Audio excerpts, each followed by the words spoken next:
পরিবর্তনের মধ্যে শুধু এতটুকু হয়েছে, আগে শাসকরা লুটপাট করে নিজেদের দেশে নিয়ে যেত, এখন শাসকরা লুটপাট করে আরেকজনের দেশে পাঠায়।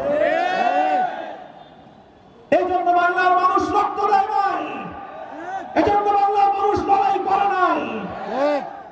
এইভাবেই দীর্ঘ এক বৈষম্যের মধ্য দিয়ে বাংলাদেশের মানুষের অর্ধ শতাব্দী কাল অতিক্রান্ত হয়েছে।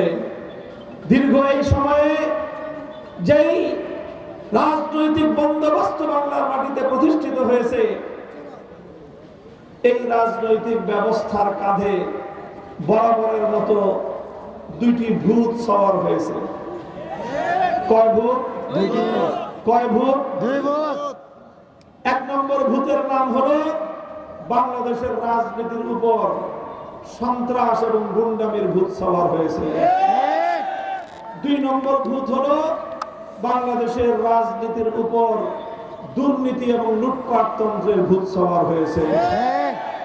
এইভাবে দুর্নীতি আর গুন্ডামি, সন্ত্রাস আর লুটপাটের মাধ্যমে 54 বছর পর্যন্ত বাংলাদেশের মানুষকে জিম্মি করে রাখা হয়েছে। এদেশের জমিদার শ্রেণী, এদেশের বনেদি পরিবারের কিছু সদস্য, এদেশের কিছু রাজরানী মার্কা পরিবারের সদস্যরা বাংলাদেশের সাধারণ মানুষকে তাদের প্রজা বানিয়ে রেখেছে, নিজেরা রাজা সেজে বসে আছে।